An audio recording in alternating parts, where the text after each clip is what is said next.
वो कुछ नहीं चाहता, बस इतना चाहता है सामने वाला कि जो सामने वाला जो हमसे प्रेम करता है कभी याद करता है कि नहीं। जब भरत जी के पास हनुमान जी आए, ब्राह्मण रूप हनुमान जी, जब राम जी लौट के आए अयोध्या से, अयोध्या में तो कुछ देर के लिए ऋषियों के यहाँ भगवान ने विश्राम किया और हनुमान जी से कहा कि देखो खुशी का समाचार भी जल्दी नहीं देना चाहिए, प्रसन्नता का समाचार। किसी के यहाँ समाचार देने जा रहे हो, चाहे दुख का हो चाहे प्रसन्नता का हो, तो देख लो कि वो किस स्थिति में, अगर भोजन कर रहा है तो पहले कर लेने दो और पहले पूरे परिवार को भोजन कर लेने दो, उसके बच्चे बच्चे। दुख का समाचार लेके गए हो, भोजन वोजन कर लो, खुद भी कर लो, फिर उसके बाद में एकांत में बड़े बुजुर्गों को बताओ, ये नियम बनता है। तो हनुमान जी जब आए हैं ये बताने के लिए कि रघुवर आए हैं, तो भरत जी से जब मिले तो भरत जी ने एक ही बात कही, कहो कपि कबहु कृपाल गुसाई, सुमिरत मोहि दास की नाई। कहो कभी जब भक्तों की चर्चा चलती है तो कभी सरकार हमारी याद करती है कि नहीं है। तो नंद बाबा ने कहा कभी जब चर्चा चलती है तो कृष्ण याद करता है हमारी की नहीं। तो उद्धव जी रोने लगे, क्या बात करते हो, वो तो हमेशा अरे कभी कर रही है। इतने में ही एक भौरा आया है, भौरा। तो ये विष्णु पुराण में ये श्लोक नहीं है, कुछ भागवत के भी आपको सुना रहा हूं। विष्णु पुराण में तो अब केवल रुक्मणी हरण के बाद में फिर प्रद्युम्न इत्यादि की कथा, ये बड़ी विस्तृत है कथा, लेकिन अगर 9-10 दिन की होती तो भी पूरी नहीं होती। लेकिन जितनी है संक्षिप्त में आपको सुना रहे, 5 वैसे बजने वाले होंगे, है ना ठाकुर साहब। बोलो सच्चिदानंद भगवान की। इतने में एक भौरा आया है, तो भौरा के मूछों पर, भौरा के मूछे होती है ना थोड़ी थोड़ी, देखा है ना भौरा गौर से, मूछे होती हैं, तो उसके मूछों पर पराग लगा था। तो सब गोपियां उससे शिकायत करने लगी, देखो तू भी कारो वो भी कारो, तू भी एक एक पुष्प के ऊपर बैठता है, तो वो भी एक एक से बढ़िया चिकनी चुपड़ी बात करके चला गया। वो आज का कपटी नहीं है, वो तो बहुत पहले का कपटी है, और ऐसे कपटी थे हमें बात नहीं करना है। मधुप की तव बंधो, ये प्रलय गीत है, ये हृदय बड़ा शुद्ध होता है इन श्लोकों को पढ़ने से, इनका खाली चिंतन ही कर लो, बड़ा आनंद मिलता है। मधुप की तव बंधो मा स्पृशां ग्रीव सपत्न्या, कुच विलुलित माला कुमकुमाश्मश्रुभिर्ना,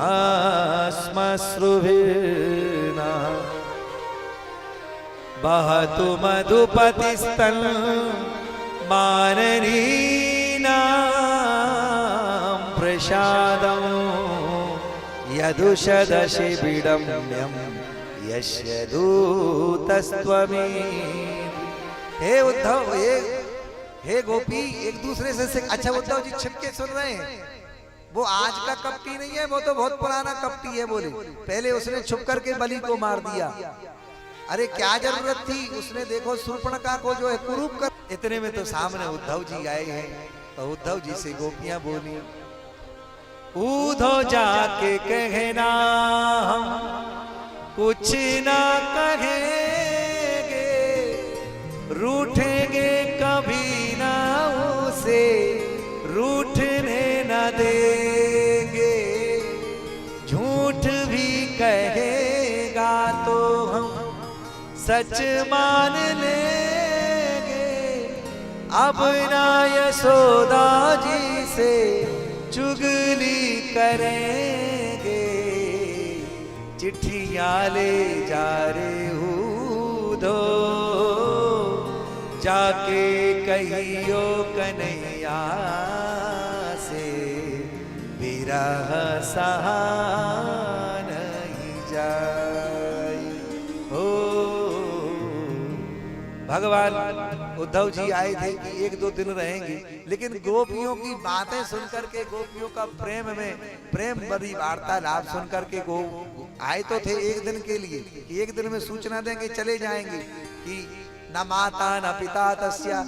देखो ज्यादा पढ़े लिखों के अंदर से वो जो अंदर की भावना होती है वो खत्म हो जाती है। उद्धव जी को ऐसा नहीं बोलना चाहिए, नंद बाबा से भी यही बोल पड़े, अरे ना जिसका माता ना जिसका पिता, उसके लिए क्यों याद करते हो, बता, ऐसा बोलना चाहिए। यशोदा ने कहा क्या बात करते हो उद्धव, पर वो कौन था जो 24 घंटा हमारे यहाँ खेलता कूदता था, उसका कोई माता पिता नहीं होता। उद्धव मत आइयो समझाने, हो जाको कांटा लगे वो ही जाने। वो क्या बोली, जाए बसे है दूर विरज से,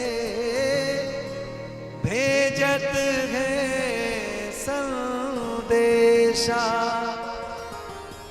हम गोपीत राह तकत है, रूपा हो गए कैसा, पथराई मैया की अखियां, दरस तुम्हारा पाने, हो जाको कांटा लगे वो ही जाने, हो जाको कांटा लगे वो ही जाने।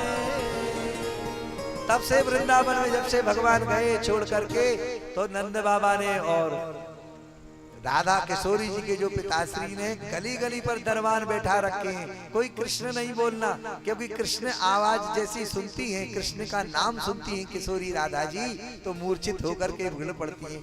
तब से आज तक वृंदावन में कृष्ण कम बोलते हैं, लेकिन राधे राधे सब बोलते हैं, क्योंकि किशोरी जी मूर्छित हो जाती हैं।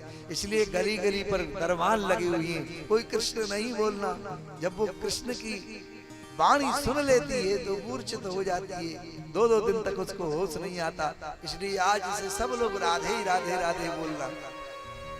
नेह लगा के भूल गए हो राधा को सांवरिया,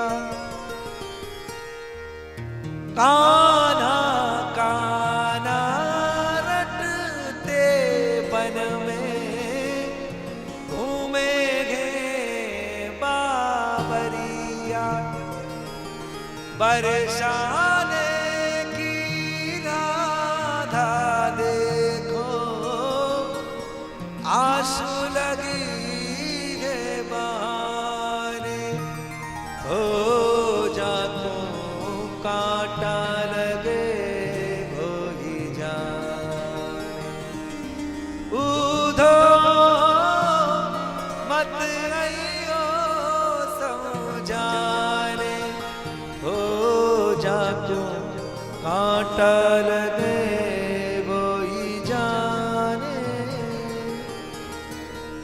उद्धव जी आए थे एक दिन के लिए, 6 महीने तक रहे, बड़ी बड़ी दाढ़ी है प्रेम में, ऐसे ऊधो सूधो हो गयो सिन गोपिन की बेग। बंदे नंद ब्रज स्त्रीणाम पाद, हे ब्रज की गोपियों, तुम्हारे चरणों की बंधन नहीं, तुम्हारे चरणों में जो लगी हुई धूल वो मिल जाए बस। आज जान गया कि प्रेम ते बड़ो कछु है ना संसार में, जो कुछ है प्रेम है। और निश्चल प्रेम जिस दिन भगवान से हो जाता है मनुष्य को, फिर कुछ करने की आवश्यकता नहीं है। वह जान गया वंदे नंद व्रजस्त्रीणाम पाद रेणु अवीक्षणशा, याशाम हरु कतोद्गीतम पुनाति भुवन त्रयम्। हे बिहारी जी, यदि हमको कुछ बनाना है तो वृंदावन का वृक्ष बना देना, वृंदावन का छोटा मोटा गुल्म लताऊ सदीना, छोटी मोटी औषधि बना देना, लेकिन वृंदावन में ही रखना प्रभु, जहां आपके नंगे पैर आप 11 वर्ष तक घूमे। भगवान ने जूता नहीं पहने, चप्पल नहीं पहनी, ब्रह्मरज से ब्रजरज है। ऐसी बड़ी मंगलमयी कथा है भगवान की। भाग्यवान में तो भगवान लौट कर उद्धव जी आए हैं, और उसके बाद में उद्धव जी से थोड़े नाराज हुए उद्धव जी। तब भगवान ने कहा कि हे उद्धव, वृंदावनम परित्यज्य, मैं जान गया था कि तुम बहुत अच्छे ज्ञानी हो, और ज्ञानी के अंदर यदि भक्ति ना हो तो वो ज्ञान फिर कोरा रह जाता है, अधूरा रह जाता है। आपके अंदर सरसता ना होने के कारण मैंने आपको वहां भेजा। इसलिए देखो, रही वृंदावन वालों की बात, चुटकी बजाई तो वहां किशोरी हुई। मैं कभी इन लोगों से पृथक नहीं होता। ये दूसरा रूप है जो द्वारकाधीश बनेगा ये मेरा, लेकिन वृंदावन बिहारी तो मैं कभी वृंदावन छोड़ के कभी जाता ही नहीं, हमेशा वहीं रहता हूँ। जैसी चुटकी बजाई तो सभी ब्रजवासी वहीं थे। उद्धव जी ने कहा, कन्हैया तेरी लीला तू ही जाने। और उद्धव जी सच्चे भक्त हैं भगवान के। बाकी बाद में भगवान के और चरित्र हैं, बड़े दिव्यता के साथ में आए। रुक्मणी हरण की कथा आई है, और रुक्मणी हरण के बाद में प्रद्युम्न, अनिरुद्ध, ये दो पुत्र भगवान के और हुए। प्रद्युम्न के अनिरुद्ध हुए।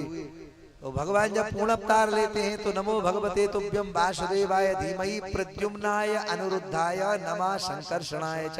जैसे राम लक्ष्मण भरत शत्रुघ्न, ये भगवान के दिव्य अवतारों की कथा आई है। और उसके बाद में श्री पराशर जी महाराज कहते हैं कि 16,108 कन्याओं के ऊपर भगवान ने कृपा करी। 8 विवाह तो भगवान ने करे ही करे, लेकिन जो 16,100 कन्याएं थी, दैत्य जो है हरण करके आगे आया है। अब वो कहाँ जावे, यही सबसे बड़ी क्रांति है भगवान की, कि भगवान ने सबके लिए अलग अलग मकान हो। और देखो, सबके 10-10 पुत्र, 1-1 पुत्री। घर पे जाना, हिसाब किताब लगा लेना कितने हुए। ये भगवान ही कर सकते हैं। एक बार नारद जी को भी शंका हुई, भागवत जी में तो देखने के लिए गए हैं, तो जिसके घर पे भी गए हैं अलग अलग रूप में भगवान मिले हैं। और जब उदास हुए नारद जी, तो भगवान ने भागवत जी में पहली बार बेटा कहा है नारद को। मैं जब सारी सृष्टि को चला सकता हूँ तो इनको क्यों नहीं चला सकता। तब नारद जी का मोह भंग हुआ है जो है। फिर बाणासुर युद्ध की कथा हुई है। अनिरुद्ध को जो है इनकी कन्या है बाणासुर की, जिसका नाम है ऊषा, बड़ी मायावी थी, शंकर जी की भक्त थी। चित्र बनाने में आजकल जो सेल्फी लेते हैं ना लोग, सेल्फी ऐसे फंसाते हैं, ऐसे कैसे कैसे मुंह बनाते हैं भगवान जाने। मैं तो बना ही नहीं पाता। अच्छा एक बात है, मैं मोबाइल ही नहीं चला पाता। ये लोग परेशान है मेरी मारी, मुझे बता बता के।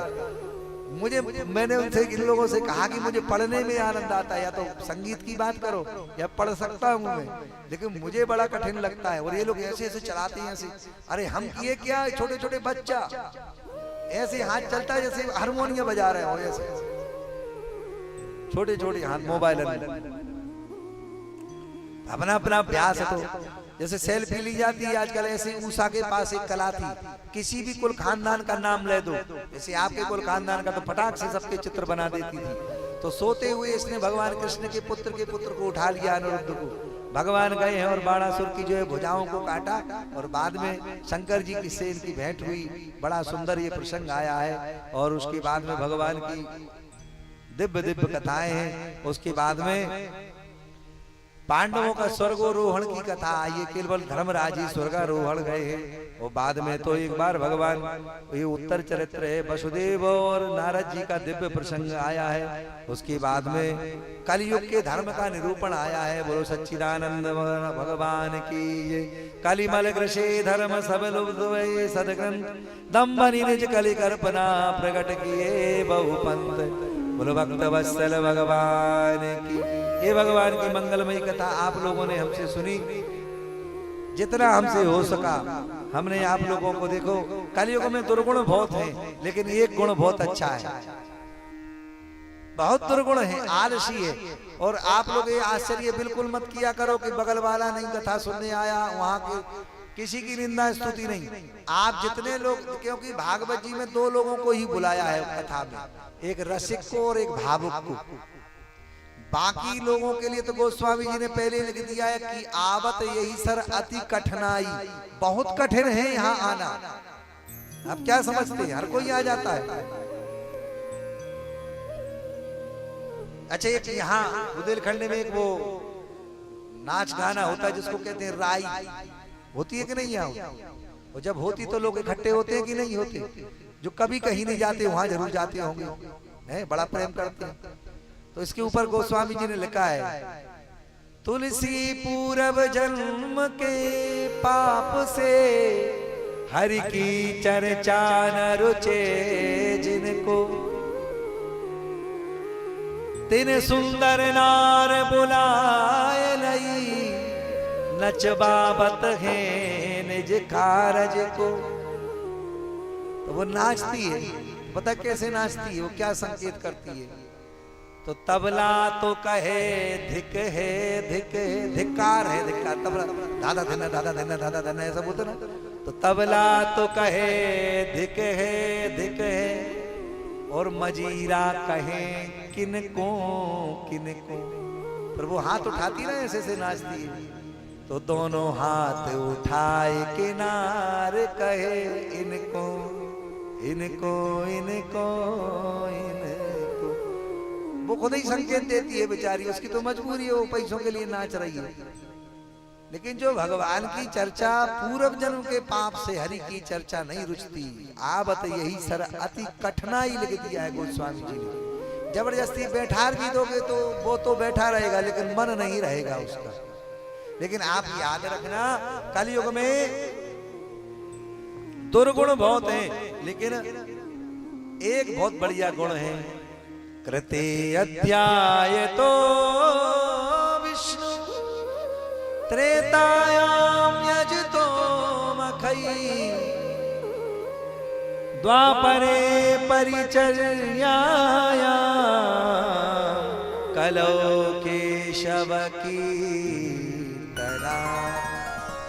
जो फल त्रेता युग में, द्वापर में, सतयुग में, यज्ञ में अनुष्ठान करने में 10-10 हजार वर्ष तक यज्ञ करने में मिलता था, वो कलयुग में सहज में ही भगवान के कीर्तन करने में मिल जाता है। और रात में तो मैं 11:30 पौने 12 पे मैं थोड़ा कभी कभी रात में सोते समय मंजन करके सोता हूँ। तो ऐसे पौने 12 बज रहे थे। तो उसके बाद में जब मैं सोने लगा तो इतनी सुंदर एक कोई धुनी गा रहा था, यहाँ हरि शरणम, हरि शरणम। अरे क्या आप लोग एक दूसरे को कोसा मत करो, कितना बढ़िया क्षेत्र है। हम तो रात्रि में हमने ये धुन सुनी आपके यहाँ। लोग कहते हैं महाराज जी यहाँ के लोग जागे नहीं। भैया सब जागे हुए, सब बढ़िया है। आप तो सुधरे हो कि नहीं है सुधरे? सारी दुनिया सुधर गई, का लेना देना। जो आए तो ना आए तो वो जाने, है कि नहीं? लेकिन रात्रि में हमने देखा, और देखो ढोलक भी बहुत बढ़िया, ये सामने घर है इनका, क्या नाम, जगदीश का। तो इनके भैया ही इतनी बढ़िया ढोलकिया बजाते हैं। वो कीर्तन में ताल से ढोलकिया बजा रहे थे, यही बजा रहे थे कि जो भी हो, लेकिन इतनी बढ़िया धुन थी, हरि शरणम, हरि शरणम, इसकी जो धुन हो रही थी। तो जिनको आता है वो कीर्तन भी करें, भजन भी करें। बहुत मंगलमय क्षेत्र है। छोटा उठा क्षेत्र मत समझना अपने आप को, कभी भी ये मत सोचना कि हमारे यहाँ के लोग ऐसे हैं। नहीं नहीं, ये तो क्षेत्र का अपमान हो जाएगा। ये महाराज भोले बाबा को सबसे ज्यादा प्रिय क्षेत्र है, शिव पुराण में लिखा है, रेवाखंड। भगवान के लिए कौन कौन से क्षेत्र सबसे प्रिय हैं भोले बाबा के लिए, जब ये आता है शिव पुराण में, तो सबसे पहले नर्मदा क्षेत्र का आता है वर्णन। अरे इस बात पे ताली बजा लो कम से कम। वैसे तो नहीं बजाना चाहिए, माला आला पहनाने में, लेकिन ये सबसे प्यारा क्षेत्र है। कौन सा? रेवाखंड है। तो एक दूसरे की निंदा स्तुति छोड़ो, और जितने लोग आ रहे हैं बड़े आनंद के साथ में। तो कलयुग के बारे में बहुत प्रकार के जो गुण और अवगुण, इस कलयुग में कैसे कैसे लोग आएंगे। और कलयुग में स्त्रियों की महिमा भी बताई। माताओं को के लिए कुछ नहीं करना है। देखो ये षष्ठ अंश में आया है, वो ना तो किसी को गुरु बनाए, सीधी बात, ना ही किसी को बार बार दंडोत करे, लेकिन करे क्या? बोले पति की गति में अपनी गति मिला ले, बस इंगितज्ञ हो जाए। इंगितज्ञ मतलब जानती हो? कोई मेहमान आए तो पति की नजरों में समझ जाए कि इसको पानी में ही सिलटाना है कि बिस्कुट बिसात भी देना है। बिनु श्रम नारी परम गति लहाई, इसी का तो अनुवाद